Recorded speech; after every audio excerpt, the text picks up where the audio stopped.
Baik pemirsa, jumpa kembali. Semoga sahabat semua dalam keadaan sehat walafiat. Amin. Masih bersama Mas Hadi, Empuk Rayu. Ada juga Mbak Firda sebagai pendengar. Ya, ini hadir khusus karena biar tidak berdua, biar tidak sepi. Kita menghadirkan Mbak Firda khusus untuk mendengarkan. Mas Hadi, kita akan membahas tentang penyakit hati, Mas. Ya. Penyakit hati ini kan secara kasat mata kan tidak nampak, tetapi bisa merusak hati, merusak pikiran. Nah, menurut Mas Hadi sendiri itu penyebab yang paling esensi dari penyakit hati itu apa?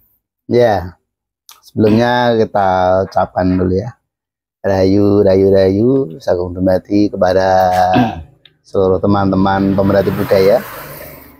Kebetulan ini hari yang membahagiakan buat kita semua ya. Bisa saling asah-asih dan asuh.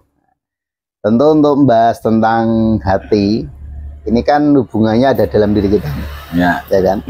Maka ada disebut juga sebagai pemahaman tentang ilmu kebatinan. Karena membahas sesuatu yang tidak terlihat. Nah, kalau terlihat itu berarti kan namanya ilmu kelahiran. Iya, dan itu memang menyakitkan ya ketika tetangga kita punya mobil kita batin.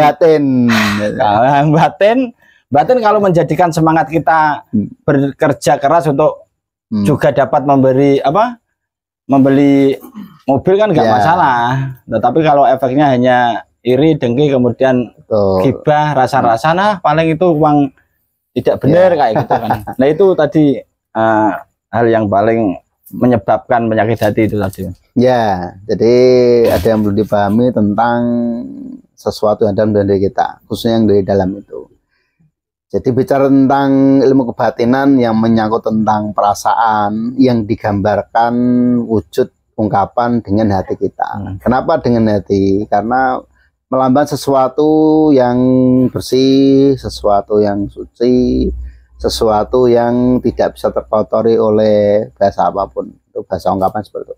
Tapi yang kenyataannya kita sering meracuni diri sendiri dengan membatin ya segala hal yang kita lihat dengan mata dan mendengar lewat telinga kita. Itu seperti kayak memberikan pupuk di dalam batin kita. Harapan kita sih sebenarnya pupuknya pupuk yang baik, karena itu ada erat hubungannya dengan jiwa di dalam diri kita yang tertaut di dalam batin diri pribadi.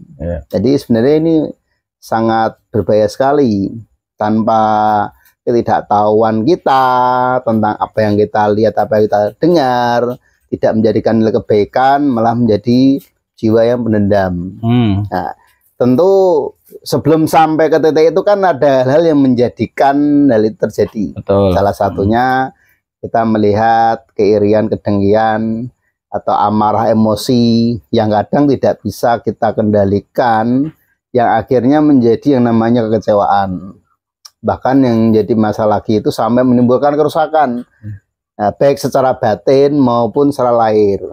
Nah ini yang perlu kita waspadai bagi teman-teman untuk lebih hati-hati lagi menampung, melihat, mendengar segala hal yang dari luar kita atau kita sebut sebagai alam lahiriah, untuk tidak serta-merta kita masukkan semua ke dalam hati batin kita, karena itu berpengaruh pada jiwa di dalamnya. Di saat kita melihat, mendengar sesuatu yang tidak seharusnya dan tidak bisa kita filter atau tidak bisa kita jernihkan alam pikir kita, maka munculnya adalah iri, dengki, amarah, dan kekecewaan. Nah, bagaimana agar itu tidak terjadi terlalu dalam ya? Ada pemahaman tentang laku pangumbaing jiwa. Nah ini menarik ini. Wah ada ya, laku hidup tentang pangumbaing jiwa. Loh, jiwa kok perlu dicuci ini? Mencuci jiwa ya. Agar apa jiwa itu dicuci ya kan? Padahal jiwa kita itu sudah suci. Kenapa perlu ada laku untuk membersihkannya? Karena ketidaktahuan kita dalam hal memasukkan sesuatu yang tidak semestinya.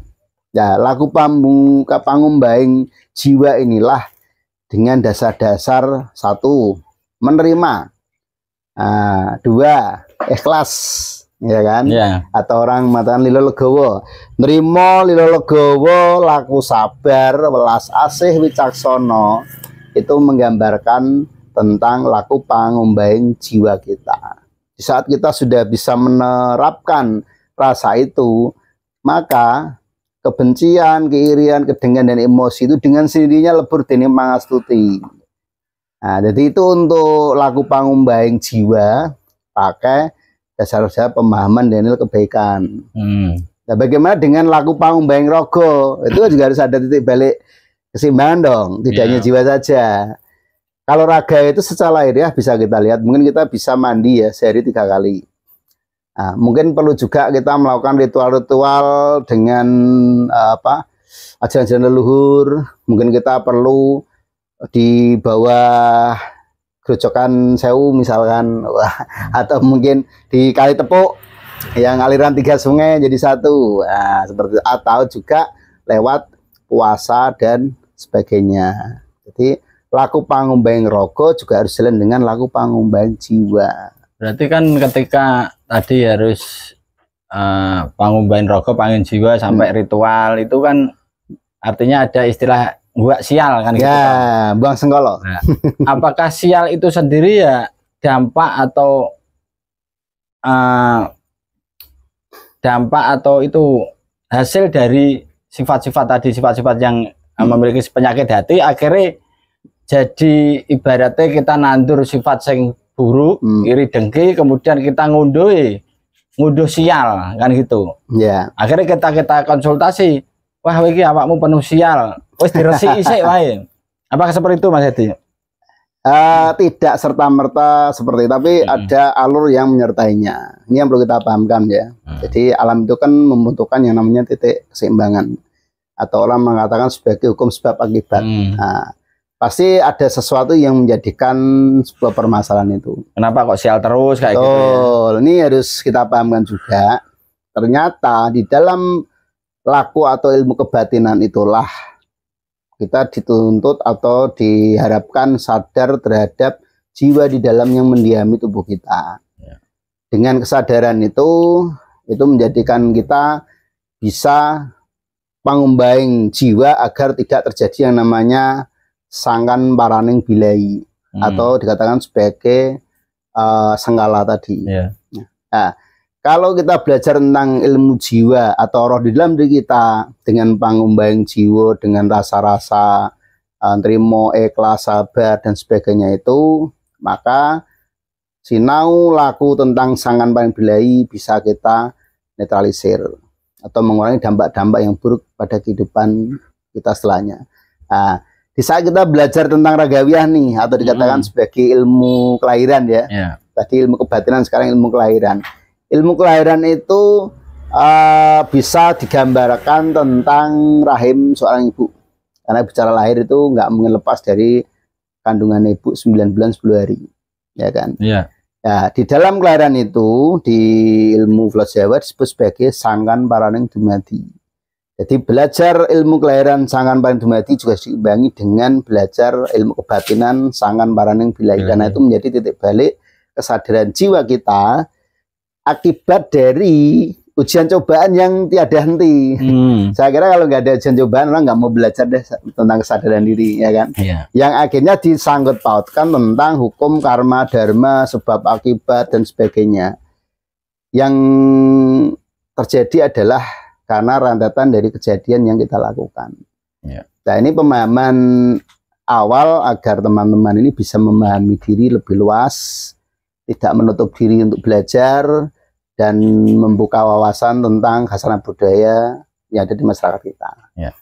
Berarti bicara sangkan paraning dumadi tadi kan kita bicara tentang asal muasal kita toh. Betul. Kita itu dari apa, terus seperti apa, terus bagaimana menjalani hidup kan gitu. Betul, nah, itu nanti mungkin akan dibahas di sesi khusus ya. Sesi khusus karena melibatkan asal muasal kan gitu. Mungkin ini melibatkan dokter kandungan dan juga para bidan. Karena ketika kita tahu asal muasal kita kan kita tidak tersesat gitu loh. Betul. Kita lahir untuk apa kan gitu. Dari mana untuk apa, harus apa dan pulang kemana. Ini menjadi satu perjalanan yang tidak bisa kan dilakukan. Ketika kita tidak memahami itu ya artinya penyakit hati itu termasuk ketersesatan kita di dunia ya. Karena kan seharusnya ya kita tidak memiliki sifat-sifat seperti itu. Dan itu membahayakan, Bang Edi, membahayakan. Kenapa membahayakan? Karena jiwa itu pada dasarnya tidak merespon terhadap tindakan. Tapi jiwa itu merespon terhadap rasa yang kita tanamkan. Jiwa tidak merespon terhadap tindakan ya. Jadi jiwa itu tidak mengenal baik buruk salah benar. Tapi jiwa dia merasakan terhadap apa yang kamu lalui. Ini yang menjadikan dia semacam memori purba ya. Yang akan dibawa dalam kematiannya. Maka kalau kita bicara tentang jiwa-jiwa atau arwah yang mungkin belum sempurna, dikatakan arwah ngalemboro atau berarti efek langsung ya, kan? Efek langsung. Betul, ya. Itu efek yang secara tidak langsung kita sadari di saat perilaku hidupnya dia menanamkan iri, dengki, amarah, emosi, bahkan ketersesatan di dalam memahami sebagai ilmuwan. Itu menjadikan jiwa itu terpaut di dalam apa yang dilakukan pada hidupnya. Oke, pemirsa, memang tidak mudah.